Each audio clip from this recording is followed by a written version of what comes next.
Yap, sesuai judul dan juga thumbnailnya. Di video ini, gua bakal minta ke ChatGPT untuk bikinin sebuah konsep anime isekai. Jadi, kita akan melihat anime isekai versi ChatGPT, yang mana mulai dari prolog sampai epilog, bahkan ada plot twistnya. Penasaran? Sebelumnya bisa pencet tombol subscribe agar tidak ketinggalan video-video terbaru di channel ini. Dan langsung aja kita ke videonya. Oke teman-teman, kita udah ada di halaman ChatGPT-nya. Di sini gue udah ada prompt-nya. Di sini gue tempel ya prompt-nya.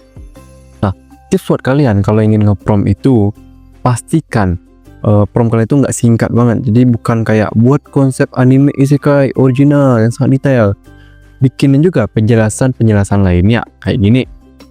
Nah, sini tuh udah gua rangkum, udah gua bikin selengkap mungkin dan serinci mungkin. Jadi kita cuma tinggal liatin hasilnya. Kalian mau copy juga boleh. Nih, mau copy promptnya juga bisa, di screenshot aja ataupun di screenshot juga bisa. Oke. Kita akan langsung aja enter. Kita akan tunggu. Oke teman-teman, dia udah ke ini ya, udah mencari, udah searching juga dan udah keluar untuk hasilnya. Di sini kita akan bacain aja. Di sini untuk sinopsisnya mungkin background cerita awalnya ya. Jadi di satu tempat di antara batas mimpi dan kenyataan terdapat dua dunia bernama Alterion. Sebidang dimensi tempat langit terbelah menjadi dua warna, biru lembut di atas, merah keemasan di bawah. Seolah-olah alam itu sendiri sedang berusaha mengingat sesuatu yang telah lama hilang. Alterion adalah dunia yang terbentuk dari lumen, energi memori dari jiwa-jiwa seluruh makhluk hidup. Setiap tempat, setiap benda, dan setiap makhluk memiliki gema memori yang mengalir di balik permukaannya. Lumen inilah yang menjadi fondasi dari seluruh sistem sihir Alterion. Dengan lumen, seseorang bisa mewujudkan bentuk perasaan terdalamnya menjadi kekuatan nyata, tetapi dengan harga yang tidak pernah murah.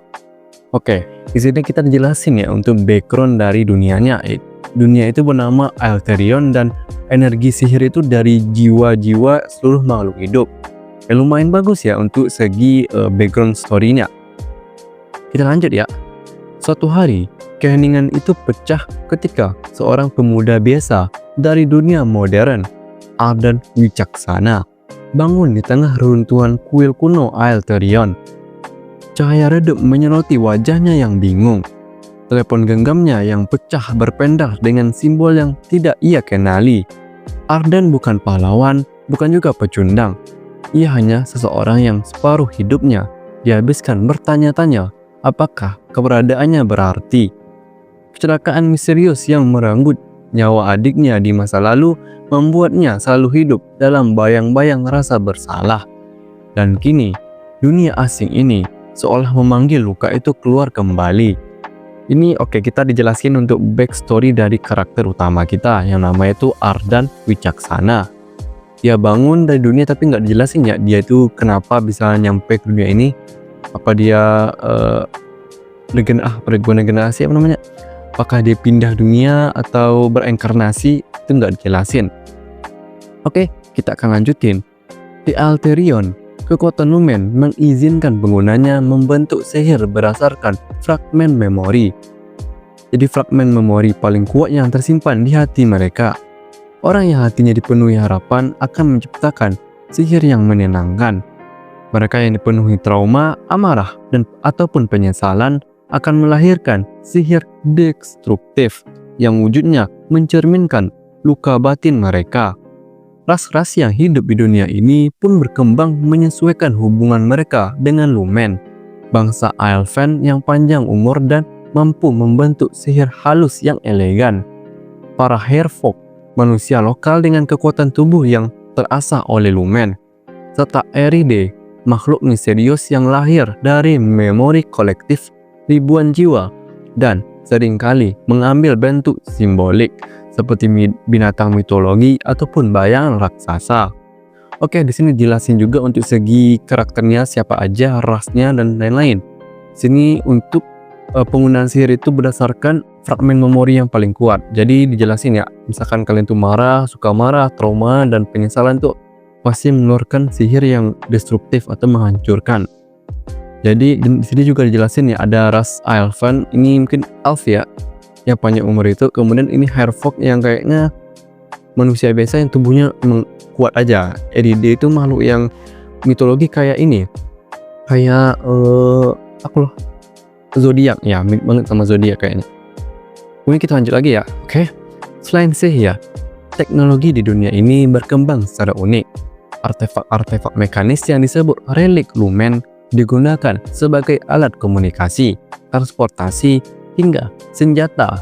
Namun, seluruh teknologi itu hanya berfungsi apabila penggunanya memiliki resonansi memori yang stabil.